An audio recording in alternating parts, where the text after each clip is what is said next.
तो बात है साल 1923 की। जगह है मिस्र का काहिरा शहर और वहां का एक आलीशान होटल। उस होटल के एक कमरे में एक अमीर ब्रिटिश लॉर्ड बिस्तर पर पड़ा तड़प रहा है। तेज बुखार है, सांसें उखड़ रही हैं और फिर ठीक रात के 1:55 पर उसकी मौत हो जाती है। अब हैरान करने वाली बात तो यह है कि कुछ ही महीने पहले इसी आदमी ने एक 3000 साल पुरानी कब्र को खोला था और कहते हैं कि उस कब्र के बाहर एक चेतावनी लिखी थी, जो भी फ़ैरो की शांति भंग करेगा, मौत तेज पंखों पर सवार होकर उसे ले जाएगी। तो सवाल यह है कि क्या यह महज एक कहानी थी या एक ऐसी भविष्यवाणी जो सच होने वाली थी? तो चलिए इस पूरी गुत्थी को सुलझाने की कोशिश करते हैं। ये सब शुरू हुआ था लॉर्ड कार्नारोवॉन के साथ, वही शख्स जिसने इस मकबरे की खोज के लिए अपना सारा पैसा लगा दिया था। देखिए, कहानी कुछ इस तरह से है। 6 मार्च को मिस्र में उन्हें एक मच्छर काट लेता है। कोई बड़ी बात नहीं थी, लेकिन अगले ही दिन शेविंग करते हुए गलती से वो उसी जगह पर ब्लेड चला देते हैं और बस वहीं से इन्फेक्शन फैल गया। कुछ ही हफ्तों के अंदर उन्हें बहुत तेज बुखार चढ़ा और हालत बिगड़ती चली गई और फिर 5 अप्रैल 1923 को काहिरा के उसी होटल में उनकी मौत हो गई। पर कहानी यहीं खत्म नहीं होती, बल्कि यहां से तो ये और भी ज्यादा अजीब हो जाती है। कहते हैं जिस पल लॉर्ड कार्नावॉन ने आखिरी सांस ली, ठीक उसी वक्त पूरे कायरा शहर की बत्ती गुल हो गई, अंधेरा छा गया। और यह भी कहा जाता है कि ठीक उसी समय हजारों मील दूर इंग्लैंड में उनकी प्यारी डॉगी सूजी जोर जोर से चीखने लगी और कुछ ही देर में उसने भी दम तोड़ दिया। बात यहीं तक नहीं रुकी। उनकी मौत से सिर्फ 12 दिन पहले एक मशहूर नॉवेलिस्ट मैरी कॉरेली ने अखबार में उन्हें खुली चेतावनी भी दी थी। और तो और शर्लॉक होम्स को बनाने वाले सर आर्थर कॉनन डॉयल, उन्होंने भी कह दिया कि हो सकता है किसी बुरी शक्ति ने उन्हें अपना शिकार बनाया हो। लॉर्ड कार्नावॉन की मौत तो समझिए बस शुरुआत थी।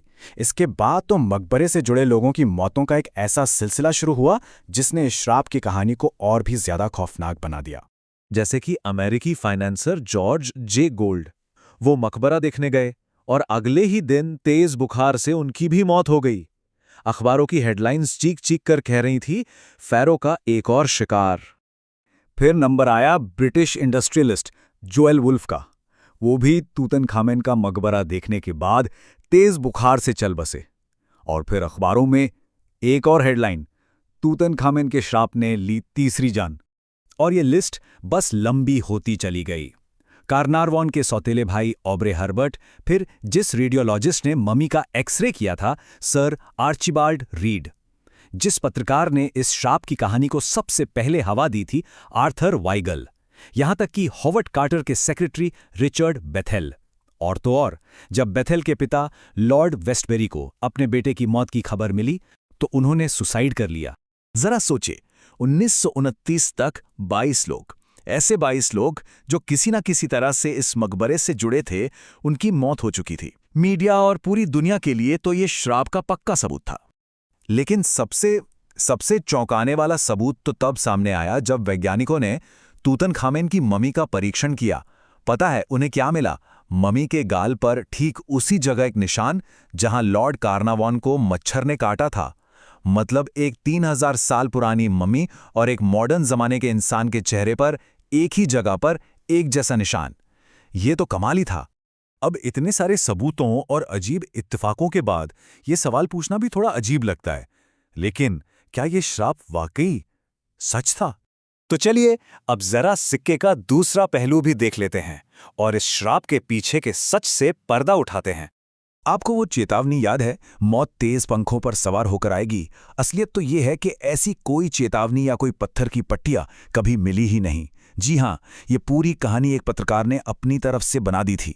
हुआ ये था कि जब उसने खुदाई करने वाली टीम से श्राप के बारे में पूछा तो उन्हें कोई जवाब नहीं दिया, बस मुस्कुरा दिए।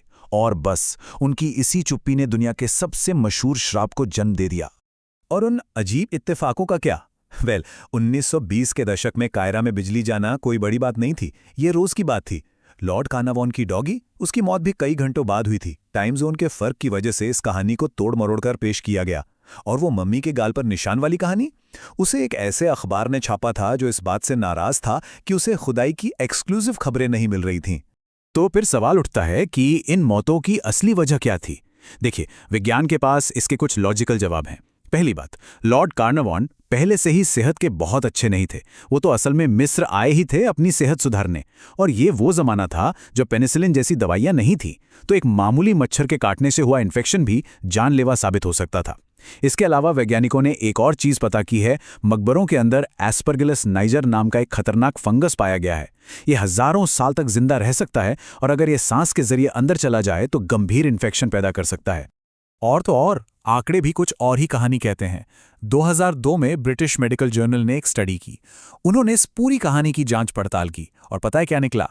जिन लोगों का मकबरे से सीधा सामना हुआ था और जो लोग नहीं हुए थे, उनकी औसत उम्र में कोई खास फर्क नहीं था, बल्कि मकबरे के संपर्क में आने वाले लोग तो औसतन थोड़ा ज्यादा ही जिए। लेकिन इस श्राप की कहानी के खिलाफ जो सबसे बड़ा सबूत है, वो उन लोगों की अपनी जिंदगियां हैं जिन्हें अगर श्राप सच होता तो इसका पहला शिकार बनना चाहिए था। जैसे कि लॉर्ड कार्नारवॉन की बेटी लेडी एवेलिन, वो मकबरे में घुसने वाले पहले लोगों में से एक थी। वो 78 साल तक जिंदा रही। जिस डॉक्टर ने मम्मी की ऑटोप्सी की थी, डॉक्टर डगलस डेरी, वो 87 साल तक जिए। और सबसे बड़ा नाम, हॉवर्ड कार्टर, वो आदमी जिसने अपने हाथों से उस मकबरे को खोला था। तो उस आदमी का क्या हुआ जिसे श्राप का पहला निशाना होना चाहिए था? हॉवर्ड कार्टर का? वो इस महान खोज के बाद पूरे 16 साल तक जिंदा रहे। जब तक वो जिए, लोग उनसे इस श्राप के बारे में पूछते ही रहते थे, और उनका जवाब हमेशा एक ही होता था, मैं तो अभी भी जिंदा हूं। तो अगर कोई श्राप नहीं था, तो फिर तूतनखामेन की असली कहानी, उसकी असली विरासत क्या है? सच तो ये है कि तूतनखामेन कोई बहुत महान राजा नहीं था। वो इनब्रीडिंग की वजह से पैदा हुआ था, और उसे कई तरह की बीमारियां थी। उसके बाद आने वाले राजाओं ने तो उसका नाम इतिहास के पन्नों से ही मिटा दिया था। और जानते हैं, यही गुमनामी उसकी सबसे बड़ी ताकत बनी। इसी वजह से उसका मकबरा पूरे 3000 साल तक लुटेरों की नजरों से बचा रहा। प्राचीन मिस्र में एक मान्यता थी कि इंसान की असली मौत तब होती है जब दुनिया उसका नाम लेना भूल जाती है। तो शायद असली जादू कोई श्राप नहीं था। असली जादू तो एक इंसान की जिद और लगन थी, एक खोजकर्ता की मेहनत, जिसकी वजह से एक ऐसा राजा जिसका नामो निशान मिटा दिया गया था, आज दुनिया के सबसे मशहूर चेहरों में से एक है, और अब उसे कभी नहीं भुलाया जाएगा।